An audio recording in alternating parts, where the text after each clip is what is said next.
Albert, don't think, just answer. What color is the sky? Blue. What do you do when you're nervous? I talk too much, probably. What is something you are proud of? I am proud of how I handled difficult conversations. First two answers, immediate. Third answer, you paused. You went somewhere internally before answering. I did, I felt it. The first two were just there. The third one I had to find. Why do you think that is? The first two are concrete, simple. The sky is blue. I talk too much. Instant access. The third one required me to actually think, to evaluate, to choose. And somewhere in that thinking process, the native language came back in. Exactly. And that is the pattern we are going to take apart today.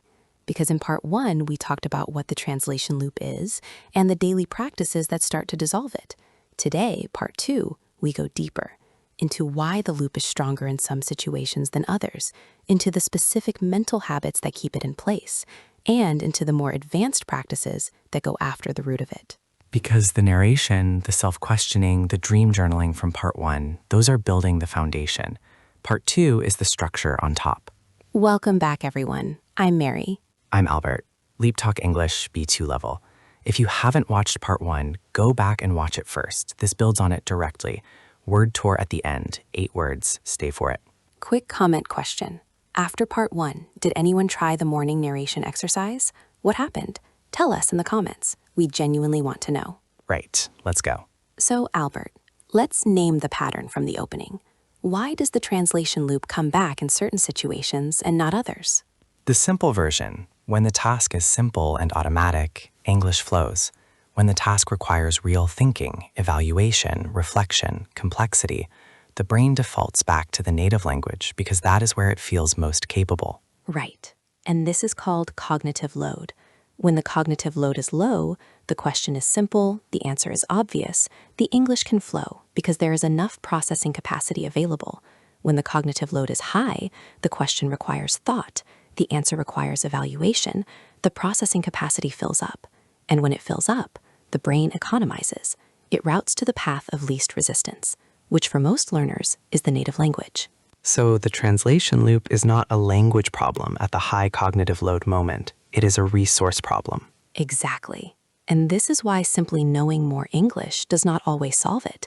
You can know thousands of words, but if the cognitive demand of the task exceeds your available English processing capacity, the native language steps in.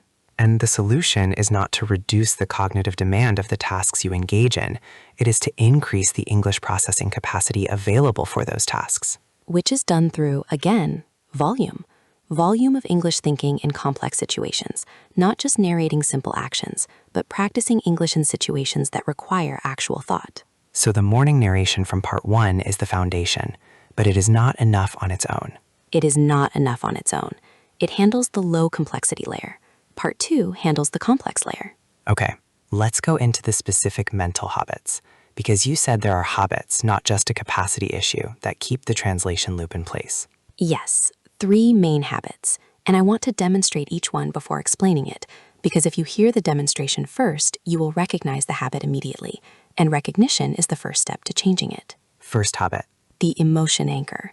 Here is the demonstration. Albert, think of something that made you genuinely happy recently. Something real, not a concept, a moment. Okay, I have one. When you access that memory, the feeling of it, what language is it in? My native language, completely.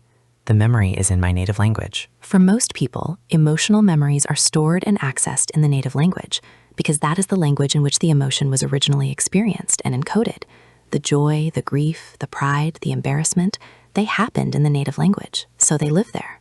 Which means when English requires emotional content, describing how I feel about something, expressing something personal, responding to something that moves me, the native language pulls very hard. And this is why many proficient English speakers can discuss technical subjects in English with complete fluency and then struggle the moment the conversation becomes personal. The technical content has no emotional anchor in the native language. The personal content does. So how do you address this? You create emotional experiences in English, not performed emotions, real ones. You find English content, books, films, podcasts, that genuinely moves you. that makes you laugh, that makes you sad, that makes you angry or inspired, and you stay in that emotional experience in English. You do not translate it. You let the feeling and the English exist in the same moment. So that the emotion starts to encode with English words attached to it, not just native language words. And over time, the emotional territory of English expands. The language starts to feel like it belongs to more of your inner life, not just to your professional or external life. This is why people who fall in love with someone who speaks a different language often develop that language fastest, because the emotional content is massive and it is happening entirely in the new language. The emotional encoding is the most powerful encoding that exists. And if you can create genuine emotional connection to English content, not duty, not study, not discipline, genuine feeling, the language develops in ways that no amount of deliberate practice replicates. Second habit, the precision trap. Here's the demonstration. Mary, say something to me in English, and I want you to respond in English immediately without pausing. Okay, go. What do you think about the way cities are changing right now?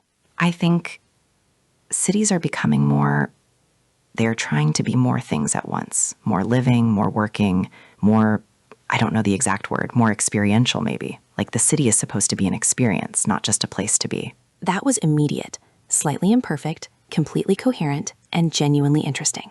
And I did not know I was going to say experiential until it came out. Now, Albert, same question, but this time I want you to think about it first and answer when you have the perfect answer. Cities are undergoing a significant transformation in terms of their functional priorities and the way that residents and planners conceptualize urban space as a... I cannot actually say it better with more time. I just get more careful. More careful and slower and less you. Because the precision trap is the belief that thinking longer produces better language, but it produces more monitored language, more constructed language, which sounds less natural even when it is technically more correct. And for thinking in English specifically, the precision trap is catastrophic because the monitoring is itself the translation process.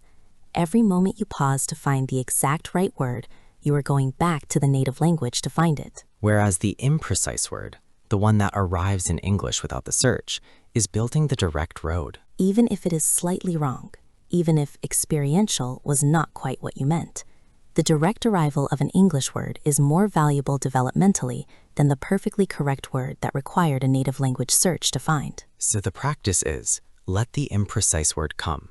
Use it. Keep moving. Trust the English that arrives rather than searching for the English that is perfect. And notice, in real conversation, native speakers do this constantly. They say, you know, and kind of, and sort of, and it's like, as placeholders while the more precise word arrives. They do not freeze, they route around.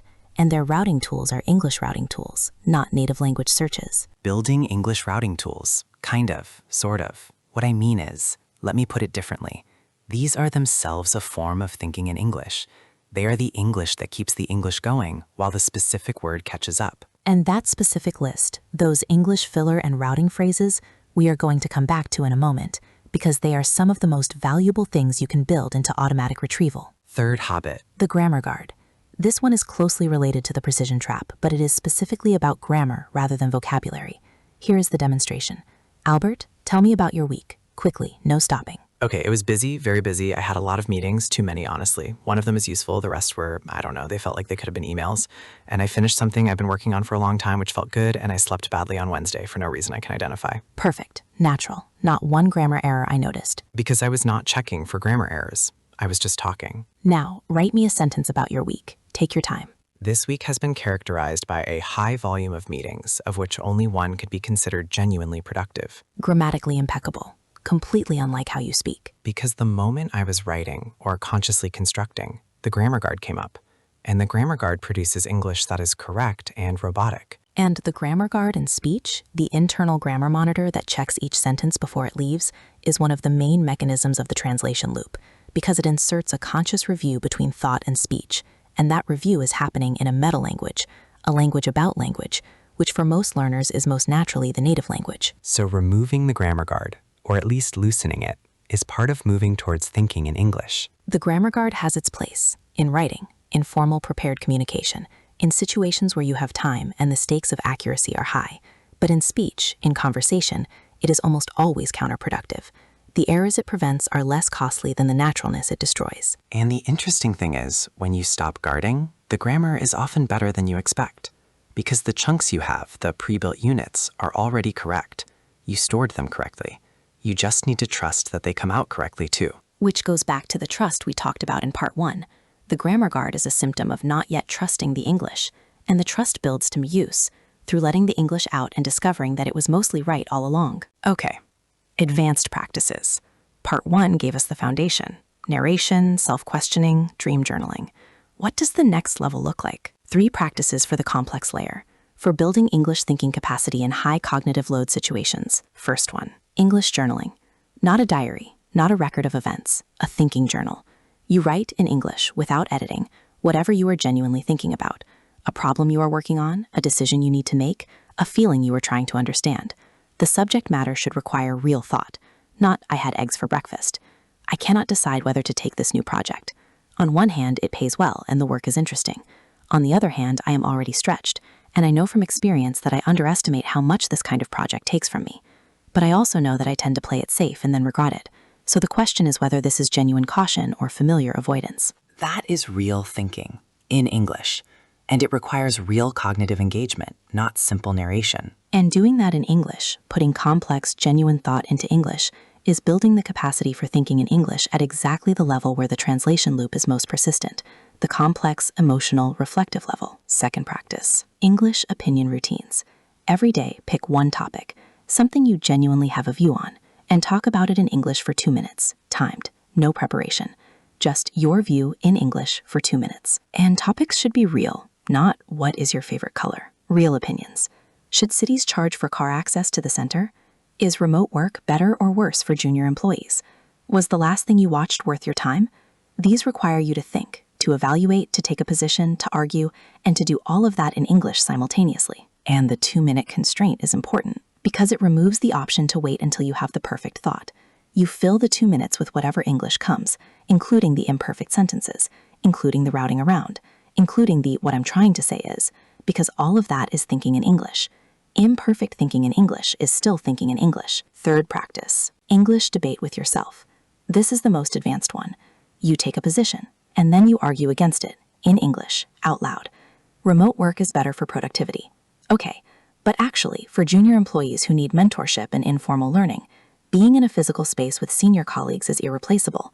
The productivity gains might be real, but the development losses might be larger. So better depends entirely on what you are measuring. Back and forth. Same person, both sides, in English. This forces the highest level of English thinking because you have to hold 2 positions simultaneously and navigate between them. And it is the kind of thinking that happens in real conversations, in meetings, in negotiations, in complex discussions, where you need to understand and articulate multiple perspectives in real time. Practicing it alone, in English, builds the capacity that the real moment requires. Mary, I want to talk about something that I think people experience but don't talk about: the emotional experience of thinking in English. Say more. Because thinking in your native language feels like you. It feels like your full self. And when you are thinking in English, especially early in this process, it can feel like a reduced version of yourself, like you are less funny, less nuanced, less present. This is one of the most real and least discussed parts of this experience, and I want to name it clearly because I think people feel embarrassed to admit it. Because it sounds like you are complaining about learning a language. But it is not that. It is a real psychological phenomenon that has been studied. Researchers call it the reduced self effect, the experience of feeling like a slightly less dimensional version of yourself when operating in a second language. Less able to joke, less able to be subtle, less able to express the full texture of what you think and feel. And for many adult learners, this is genuinely discouraging because they know they are intelligent, funny, nuanced people, and none of that comes through in the English version. And the thing that needs to be said about this, clearly and specifically, is that this is temporary.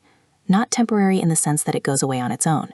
Temporary in the sense that it diminishes in proportion to how much of your inner life moves into English. The reduced self-effect is the gap between the inner life and the English vocabulary to express it. As the vocabulary for your specific inner life grows, as the English that maps to your particular sense of humor, your particular way of seeing things, your particular emotional landscape develops, the gap closes, and the English version of you starts to feel more like you. And the practices from part 1 and part 2, the emotional content, the thinking journal, the opinion routine, the English debate, those are all building exactly this, the English vocabulary for your specific inner life. Not general English, your English. The words and phrases that map to how you specifically think and feel, which is ultimately what thinking in English means.